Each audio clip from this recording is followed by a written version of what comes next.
Have you ever loved someone who was secretly building your downfall? Would you forgive them or become something they never expected? Or worse, would you stay quiet and plan something colder? Before this story goes deeper, subscribe now, because some truths are too dangerous to miss. And tell me this in the comments: if betrayal wears a smile, do you still trust it? My name is Adrian Cross, and I let my wife underestimate me on purpose. The morning she placed that envelope beside my coffee, everything aligned perfectly. Not chaos, not confusion, just a sharp, silent understanding. Elena didn't look at me like a partner anymore. She looked at me like a liability waiting to be managed. 11 pages.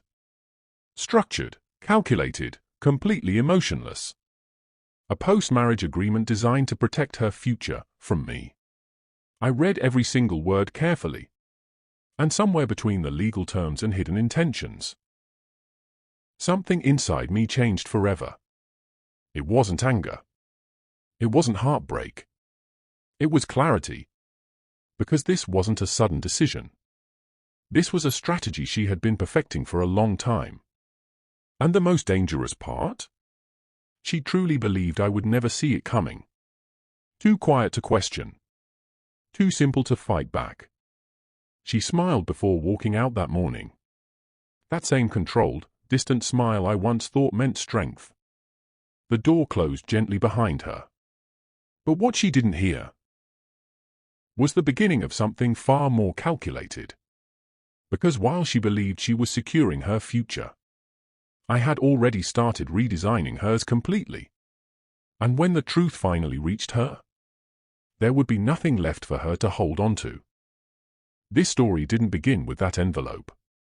It began 3 years earlier, on a night I almost didn't attend. February 2020. A crowded alumni mixer filled with ambition and fake confidence. I was standing near the back, holding a drink I barely touched. Watching people perform success like it was theater. I was ready to leave within minutes. Then she appeared beside me without warning. "You're not trying very hard," she said calmly. I glanced at her, slightly amused. "Neither are you," I replied without thinking. She smiled, but not fully. Like she was measuring something unseen. "Elena Voss," she said, extending her hand. "Adrian Cross," I answered, already aware this moment mattered. We talked for 2 hours straight that night. No interruptions, no distractions, just a steady exchange of curiosity. She told me she ran a fast-growing logistics company. Sharp, efficient, admired by people who feared losing to her. I told her very little. Just enough to stay interesting, not enough to be understood. She didn't lose interest. That was my first mistake. Most people walk away when things feel ordinary. She stayed because she sensed something hidden. What she thought she saw was simplicity. A quiet man, living a comfortable, forgettable life. What she never saw was everything I chose not to show. Years before meeting her, I had sold a company quietly. No headlines, no announcements, no celebration. Money attracts attention. Attention attracts problems. So I became invisible by design. Elena thought she discovered me that night. But in reality, she walked directly into something she didn't fully understand. And neither of us knew then that this quiet meeting would turn into a war without rules. We dated for 14 months. And every moment felt carefully balanced. She brought me into her world gradually. Corporate events, investor dinners, controlled environments. I was introduced as her low-profile partner. A phrase she used often, almost too often.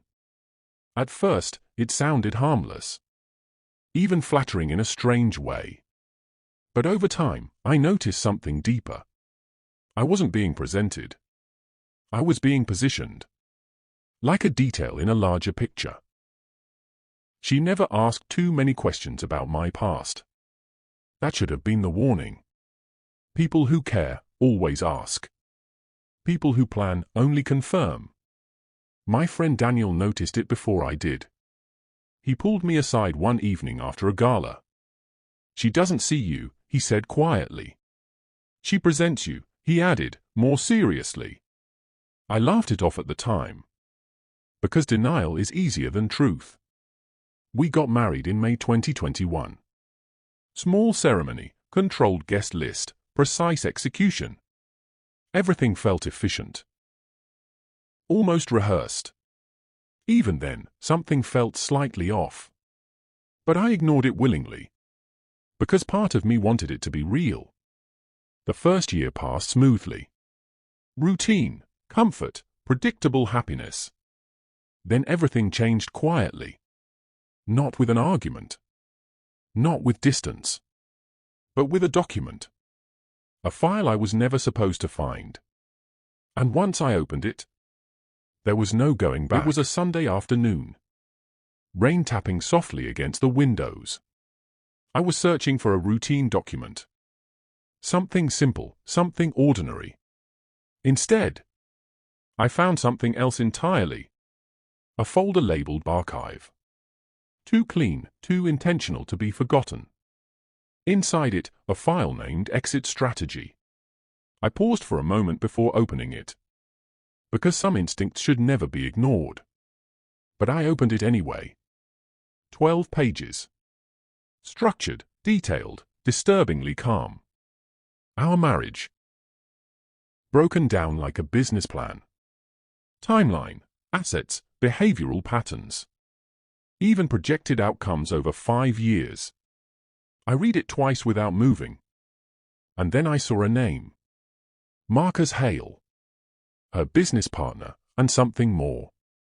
The realization didn't explode. It settled, quietly and completely.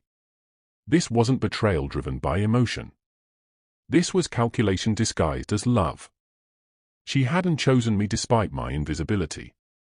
She had chosen me because of it. I was safe. Predictable. Easy to control. Or so she believed. I closed the file slowly. And sat there, perfectly still. Because reacting would have been a mistake. And mistakes were something I could no longer afford. That night, I made dinner like nothing happened. We talked, laughed, played our roles perfectly. She slept peacefully beside me. And I stared at the ceiling. Designing something far more dangerous than anger. A response that would take time. Because the only way to defeat a long plan is to build a longer one. Nothing changed. At least, nothing she could see. I smiled when expected. Spoke when necessary. Lived exactly the version she believed in. But behind that, everything shifted. I called Victor Kane. My attorney, and the only man I trusted completely. He didn't ask unnecessary questions. He never did. When I told him everything, he stayed silent. That silence meant he understood the scale. What do you want? He finally asked. I gave him a single answer. Control. Not revenge. Not destruction. Control over everything she thought she owned. We started building quietly. New entities. Led investments. Invisible structures designed to move without attention. The first move was simple, but critical. A stake in her company. Not direct. Never direct. Hidden through layers that only Victor could trace. By the time it was complete, I owned a part of her foundation. And she had no idea. That evening, she smiled at me again. Called me her stability. I almost laughed. Because while she believed she was securing her future, she was already standing on something that belonged to me. Patience became my greatest weapon. This was only the beginning. Not force, not confrontation, just time. I watched everything carefully. Her routines, her conversations, her priorities. Every detail mattered now. She talked about her company constantly. Problems, opportunities, pressure from investors. I listened, always listening. Then I started moving deeper. Her suppliers were struggling quietly. Financial pressure, unstable contracts. I stepped in, without being seen, Small investments. Strategic positioning. Soon, I wasn't just inside her company. I was around it, controlling its edges. Then came the second move. Marcus Hale. The man in her plan. The man who thought I was irrelevant. Through layers of distance, I entered his world. Invested in his private ventures. Became a silent partner. He didn't know. She didn't know. But slowly, everything connected back to me. By the end of that year, they were both building futures. On foundations I controlled completely. And still, I smiled There were at dinner nights like I nothing almost had stopped. changed. Not because I couldn't continue, but because I remembered who I thought she was. That version of her still existed in my mind. Fading slowly, but not gone. I sat alone many nights in silence, trying to understand where it all broke. But answers didn't matter anymore. Only outcomes did. So I continued. Every step becoming more precise. Every move tightening control. By early 2024, everything was aligned. Her company depended on contracts I influenced. Marcus depended on capital I controlled. And she depended on a reality I had already rewritten. She just didn't know it yet. Exactly 1 year later, she made her move. Another document. Another calculated attempt to secure everything. But this time, I was ready. Victor prepared a response. Not a defense. Not a negotiation. A revelation. 47 pages. Every hidden asset. Every controlled connection. Every truth she failed to see. It was precise. Unavoidable. When her legal team received it, everything changed instantly. Because for the first time, they realized who they were actually dealing with. And it wasn't the man they underestimated. It happened in a room designed for control. She sat across from me, he calm at first.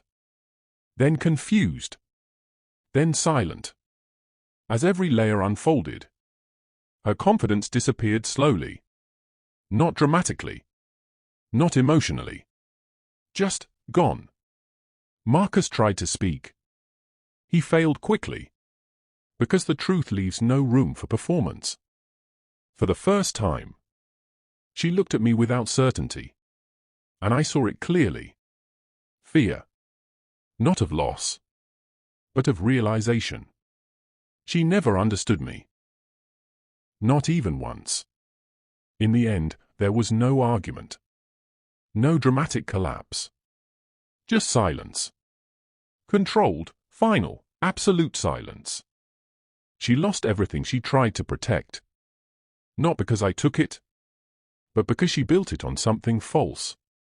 Marcus disappeared from her life quietly. Just another mistake erased by consequence. And me? I walked away without raising my voice once. Because revenge isn't always loud. Sometimes, it's perfectly quiet. Perfectly patient. Perfectly complete. She once believed I was invisible. And in the end, that's exactly what made me impossible to defeat. Because the most dangerous man in the room is the one nobody ever truly sees.